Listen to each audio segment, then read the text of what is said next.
కూడా 2 అరటికాయ బంగాళదుంప బజ్జీ వేస్తున్నాను. ఇదిగోండి 2 అరటికాయలు కట్ చేస్తాను సన్నగా ఇలాగా. ఇదిగోండి 1/2 కేజీకి ఎక్కువ శనగపిండి, పొడి కారం అండి 1 స్పూన్ పొడి కారం, వాము నలిపి పెట్టుకున్నాను, అరిచేతులు వేసి నలుపుకోవాలి, నలిపి పెట్టుకున్నాను వాము 1 చెంచా, సాల్ట్ 1 చెంచా.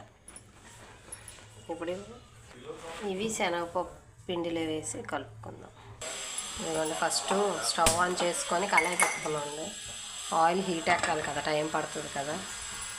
మనం అవి కలుపుకునేలాగా ఆయిల్ హీట్ ఎక్కుతుంది. ఆయిల్ పోసేద్దాం. ఇదిగోండి ఆయిల్ పెట్టుకున్నాం కదా. ఇప్పుడు శనగపిండి కలుపుకుందాం బజ్జీలు సై.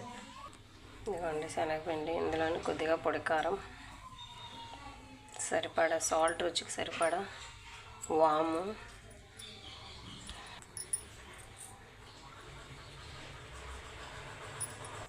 ఇదిగోండి ఇప్పుడు వాటర్ వేసేసుకుందాం.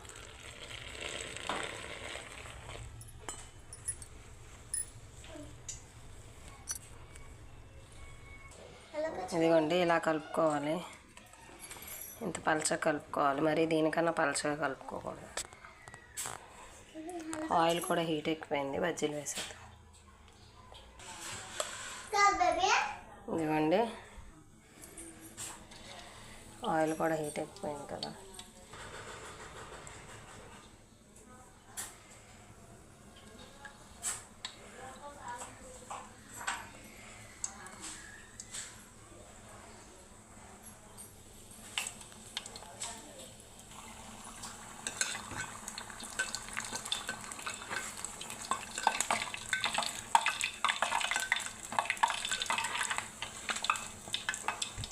బాగా ఎర్రగా వేపుకోవాలండి.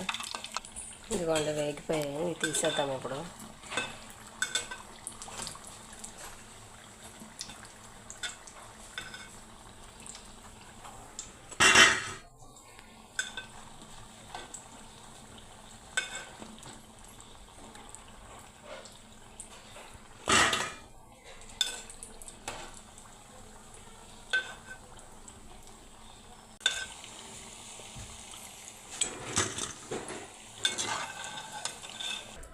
ఇదిగోండి అయిపోయింది అరటికాయ బజ్జీ. ఇందులోని ఉప్పు కారం కలిపిన ఆనియన్స్ స్టఫ్ చేశాను. మా వారు చెప్తారు ఎలా ఉందో తిని.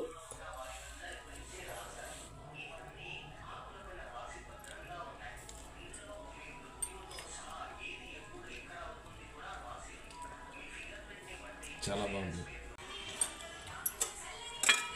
నోటితో చెప్పు, నోటితో చెప్పు ఎలా ఉంది. సరే క్లైమేట్ కరెక్ట్గా సరిపోయింది. వర్షంతో మిరపకాయ బజ్జీ.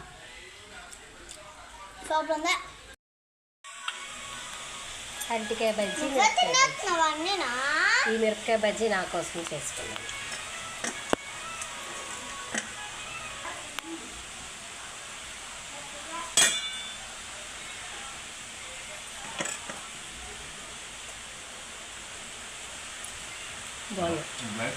క్లైమేట్ కూడా తీయవలసింది.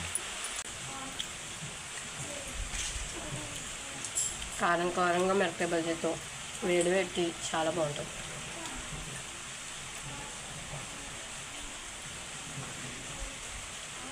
బాయ్, చాలా బాగున్నాయి. బాయ్.